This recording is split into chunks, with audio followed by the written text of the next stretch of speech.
Good morning बच्चों, ये हमारा चैनल है गुरु ज्ञान पाठक जीके एंड क्लासेस में आपका स्वागत है। आज हम आपको हाई स्कूल का कल मैंने आप लोगों को पढ़ाया था रस और आज हम आप लोगों को पढ़ाएंगे अलंकार। आज हम आप लोगों को अलंकार बताएंगे। हाई स्कूल का ये वीडियो बन रहा है आप लोगों का और इसमें अलंकार जो है वो आप लोगों के तीन ही आएंगे, उपमा, रूपक और उत्प्रेक्षा। ये तीन ही अलंकार आप लोगों को पढ़ाए जाएंगे। वैसे तो अलंकार तीन प्रकार के होते हैं, शब्दालंकार, अर्थालंकार और उभयालंकार। और आप लोगों में जैसे शब्दालंकार है नहीं, केवल अर्थालंकार है। शब्दालंकार तीन प्रकार के होते हैं, अनुप्रास, यमक और श्लेष। तो वो आप लोगों में है नहीं, आप लोगों में केवल अर्थालंकार है। और अर्थालंकार में सबसे पहले है उपमा अलंकार। मैं आज आप लोगों को उपमा अलंकार पहले पढ़ाने जा रहा हूँ, फिर उसके बाद रूपक, फिर उसके बाद उत्प्रेक्षा। ये आप लोगों का अलंकार जो है वो तीन प्रकार के हैं। इसमें हाई स्कूल में तीनों अलंकारों में से 2 नंबर के आपके आते हैं और इस बार भी आपके ये पेपर में जरूर आएंगे। 2 नंबर के क्वेश्चन इसमें रहेंगे। तो सबसे पहला अलंकार जो है आप लोगों का वो है उपमा अलंकार।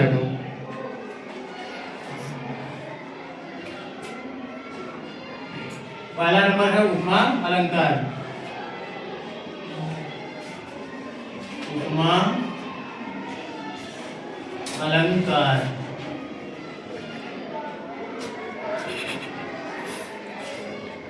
अब ये जानिए कि उपमा अलंकार किसे कहते हैं। तो जहां किसी व्यक्ति या वस्तु में उपमेय या उपमान की या अन्य किसी व्यक्ति के गुण धर्म की समानता की जाए।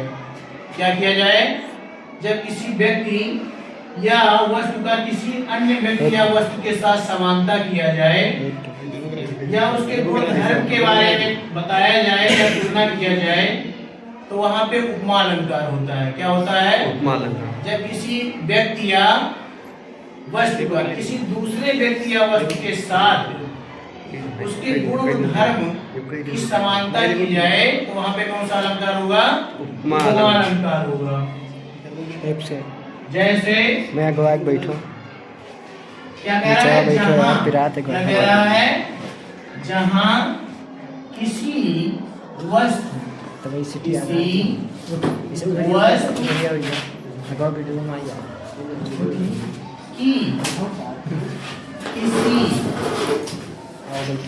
किसी अन्य वस्तु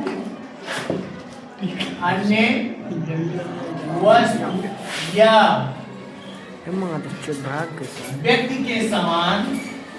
व्यक्ति के समान से कहते बैठ समान ते बैठ गुण और धर्म के आधार पर और धर्म के आधार पर गुण धर्म के आधार पर से आ जाओ यार, बहुत बुरा पिरात में तो तुलना की जाए।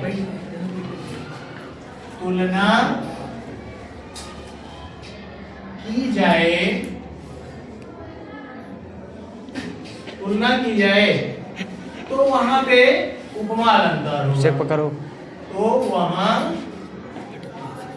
उपमा अलंकार होगा।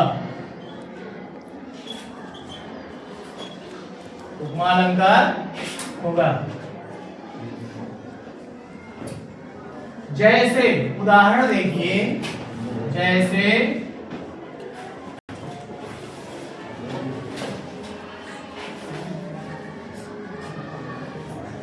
हरिपद कोमल कमल से।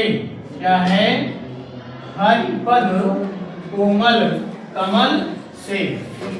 क्या है? हरिपद कोमल कमल स्टैंड बना रखा है से। ये उदाहरण है हरिपद कोमल कमल से। हरि माने क्या होता है? विष्णु भगवान। पद माने होता है पैर। कोमल माने होता है नाजुक। कमल माने होता है कमल का पुष्प। से मतलब होता है समानता प्रस्तुत करने के लिए एक ऑब्जेक्टिव अक्षर। अब इसमें क्या है, जो भगवान विष्णु के पैर हैं वो इतने कोमल हैं कि उसे कमल के समान बताया गया है, इसलिए वहां पे कौन सा अलंकार होगा, उपमा अलंकार होगा। कौन सा अलंकार होगा, उपमा अलंकार। यह हमेशा ध्यान दो कि जो आगे का अक्षर है उसका दूसरे अक्षर के साथ समानता प्रस्तुत किया गया है, इसलिए यहाँ पे कौन सा अलंकार, उपमा अलंकार। एक और उदाहरण देख लो, एक और उदाहरण है, राधा के चरण गुलाब के समान कोमल हैं। क्या है, राधा के चरण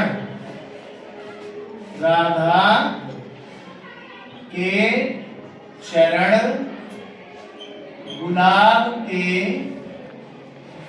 समान, राधा के चरण गुलाब के समान कोमल हैं। क्या है, कोमल हैं।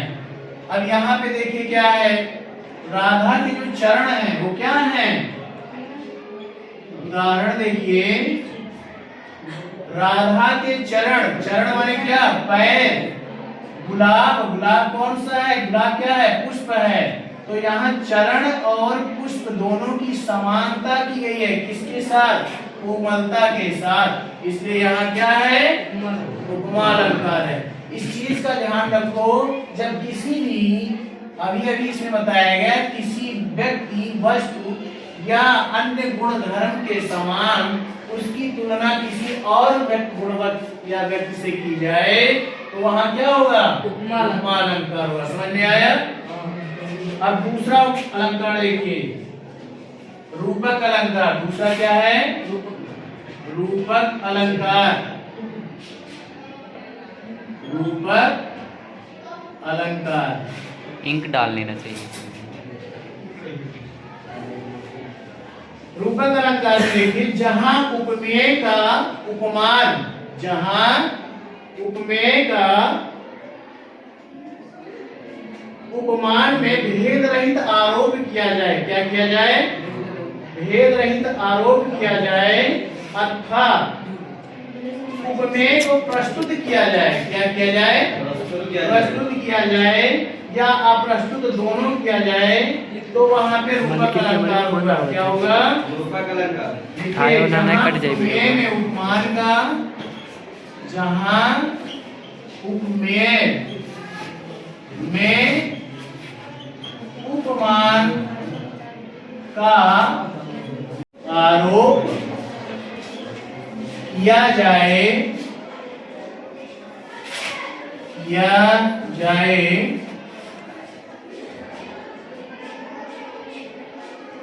अथवा भिन्नता प्रकट की जाए, अथवा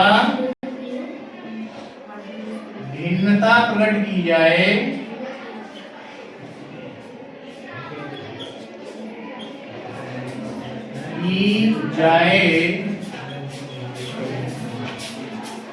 वहां रूपक अलंकार होगा।